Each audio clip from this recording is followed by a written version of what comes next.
Buenos días. Señor doctor Gustavo Malagón, presidente de la Academia de Medicina, doctor Marcos Danos, presidente de la Asociación de Médicos Colombianos en Estados Unidos, señores académicos, señores miembros de la asociación, señoras y señores. El tema que voy a presentar hoy es el del idioma de la medicina, que considero que es uno de los elementos cruciales tanto en la educación como en el ejercicio asistencial y en la investigación. Quiero plantearles algunos de los diagnósticos y algunas de las soluciones que hemos encontrado.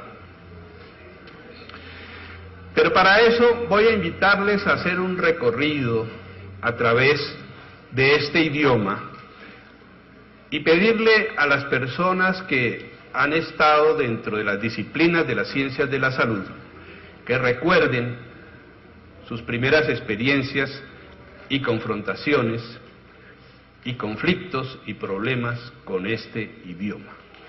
Comienza uno su carrera y muy pronto va a encontrar que aparecen una serie de palabras en las cuales uno logra reconocer una gran cantidad de raíces griegas y latinas y sufijos y afijos, pero son elementos que no se enseñan en la mayor parte de las facultades. El estudiante agradece mucho cuando por fin consigue un catálogo, una guía, un glosario, una indicación de qué significan esa cantidad de vocablos que comienzan a llegarle. ¿Y a quiénes se corresponde conocer este idioma? Bueno, la Organización Mundial de la Salud dice que hay 6.800.000 médicos y 5 millones de estudiantes de medicina.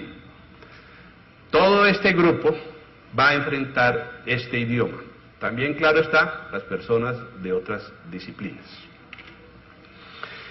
Bueno, ¿y quién no ha tenido que lidiar en medicina con siglas, abreviaturas y acrónimos? Yo he llegado a contar más de 15.000. Pareciera que los profesionales que no están en la investigación o que no hacen descubrimientos o que no desarrollan inventos dicen, bueno, pero por lo menos voy a crear una sigla. Y se sienten autorizados y de manera libre van enriqueciendo, pero también caotizando la comunicación científica. Muchas de estas siglas es difícil seguirle la pista y se cruzan, tienen múltiples significados. Claro está, en un principio son muy útiles.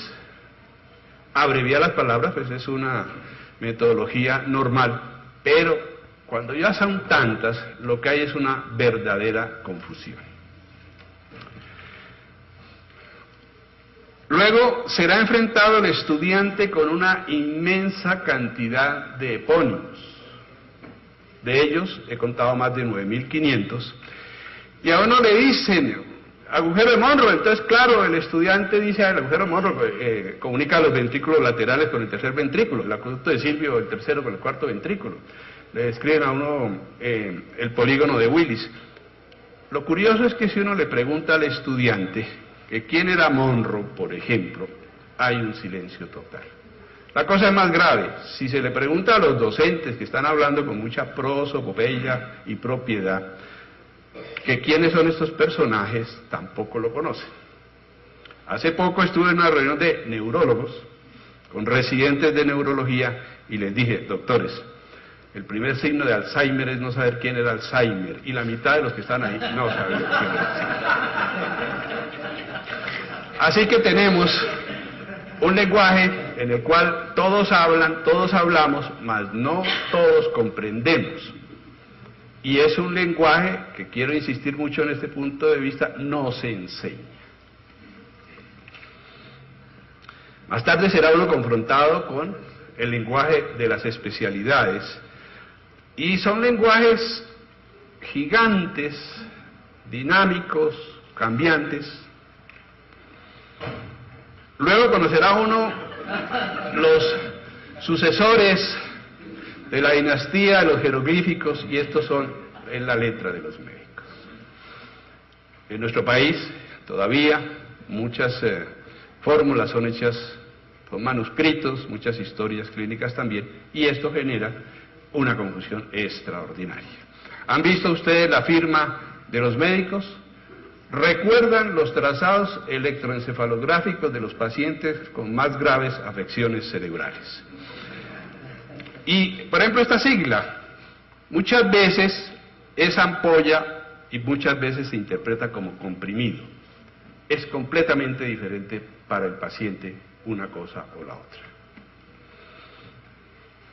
Bueno, aquí todos también, además, han hecho carrera en el inglés médico y lo manejan muy bien. Pero nosotros tenemos problemas en la traducción de los términos, que se hace de manera inadecuada, en traducir términos que no se requiere porque ya existen otras palabras en español bastante adecuadas, o una cosa terrible que es la que muestro ahí en unos ejemplos, que es la traducción literal. Claro que hay parecido entre palabras del inglés y del español, claro que hay orígenes indoeuropeos similares, pero con frecuencia ve uno esto, y doy solo un ejemplo. Tirotoxicosis, que no es tirotoxicosis, sino intoxicación con queso en mal estado. Porque fuera tirotoxicosis, ustedes saben que necesita una H acá. Las traducciones resultan a veces realmente confusas, y si no se entiende la comunicación, si no se entiende el lenguaje, los problemas son muy grandes. Yo digo pues que hay una torre de Babel en la medicina, y colóquense ustedes, señores especialistas, doctores, en el rol de un estudiante de hoy en día, de cuarto, quinto o sexto semestre, enfrentado a este tipo de comunicaciones. No estoy hablando de la sapiencia aquí de los sabios, estoy hablando de la ignorancia de los estudiantes, y es muy difícil asumir toda una información que uno no está entendiendo. Hay una torre de Babel en la medicina. No se entienden los especialistas entre sí, los pacientes no entienden a sus médicos. Recientemente nos habló aquí la doctora Patricia Pardo de que en los consentimientos informados puede haber palabras que el paciente no entiende. Hay muchas aristas y muchos problemas dentro de estas formas de comunicación. Total, me puse a estudiar el idioma ya hace muchos años, el idioma de la medicina, lo comparé con el idioma español. En el idioma español, si ustedes cogen la última versión del diccionario de la Real Academia de la Lengua Española, edición 22 de noviembre de 2001, encuentran 85.700 vocablos. Pues nosotros hemos contado más de 250.000 en ciencias de la salud, pero el español se habla bien en la medida en que la persona pues tiene la educación materna, ha tenido profesoras de ortografía, redacción, sintaxis, escritura, literatura, finalmente terminan hablando muy bien el español, lo corrigen continuamente. En español cada vez que uno dice es que, le dicen no diga es que, fue que, no diga fue que, no diga tanto de que. Han habido 800 millones, así sean 40.000 millones, es ha habido, porque la forma han habido no existe. Bueno, termina uno bastante supervisado en el lenguaje, pero no en el lenguaje de la medicina. Me puse a estudiar los diccionarios médicos, los conocen ustedes, estos son algunos de los más importantes que hay, y en ellos se encuentra pues la lógica lingüística de la A a la Z, pero eso no es útil para el estudiante. Ningún estudiante va a coger, primero, libros mamotréticos, y segundo, no se va a poner a estudiar página por página. De hecho, los diccionarios no están concebidos con ese fin. Lo que son es muy buenos para la consulta específica, pero no como método de estudio, y estoy hablando pues de una gran cantidad de estudiantes que en 32 años de ejercicio docente he tenido que conocer y ayudar en su desarrollo mental. Estudiamos el origen de las palabras, que es muy interesante porque le muestran a uno la epidemiología del siglo respectivo, los problemas de cada época, le muestran a uno de dónde surgen las diferentes palabras que usamos. Los árabes fueron los que inventaron la palabra azúcar, y no Celia Cruz, sino los árabes, y cada idioma aporta a la medicina, y ve uno la historia de las enfermedades, cómo eran antiguamente, conociendo eso y siguiéndole la pista en qué momento fueron creadas las palabras. Como hay tanto descubrimiento, como hay tanto invento, como hay tantos recursos en medicina. Ustedes saben bien que después de la investigación aeroespacial, después de la industria automotriz, después de la inversión en aspectos petroquímicos y de agricultura, luego viene la inversión en salud. Por eso hay tanto nombre, por eso hay tanto recurso, por eso hay tanto descubrimiento que hay que bautizar. Bueno, sobre esto he hecho una gran cantidad de trabajos, pero lo que ha resultado útil para los estudiantes ha sido sectorizar la información lingüística. Que si el estudiante rota por otorrino, el primer día se le dé la bibliografía, se le dé la programación y el glosario de lo que va a escuchar. En todas partes las rotaciones son breves y el estudiante va a escuchar prueba de Weber, prueba de Riné, operación de Caldwell-Loop, y entonces si no se le dan las herramientas, no se va a atrever a preguntarle a los docentes que qué es eso. A veces el docente, repito, tampoco sabe. Y entonces lo que estamos desarrollando en la academia es un diccionario virtual sobre el idioma de las ciencias de la salud. Electrónico, pues lo que son los recursos de la tecnología, que son bastante importantes hoy en día, que le permiten a uno hacer muchas cosas. Este va a ser el diccionario, aquí está el diseño. Comienza pues por un prólogo, que simplemente vamos a pasar rápidamente todo esto, pero es una acción pedagógica, educativa, y lo que busca es que haya una mejor comunicación científica.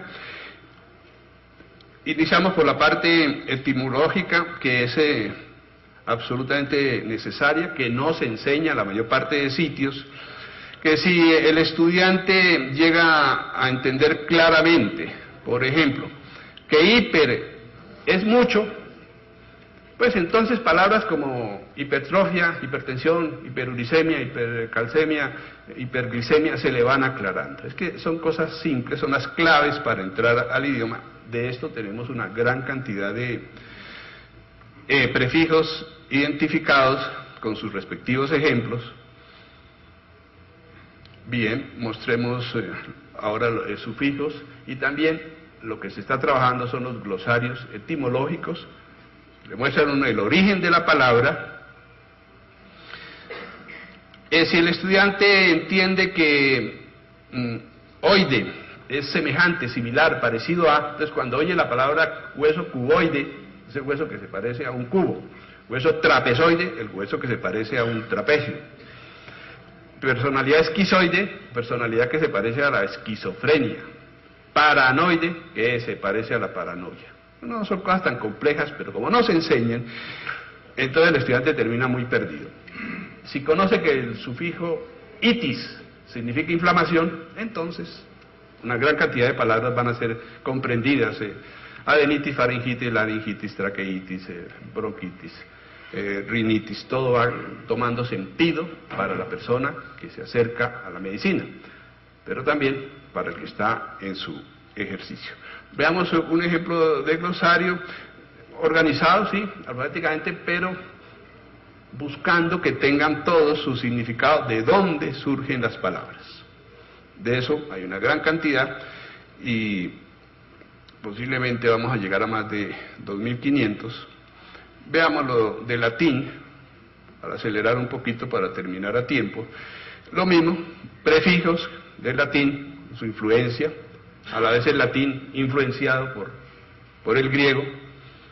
Veamos sufijos y veamos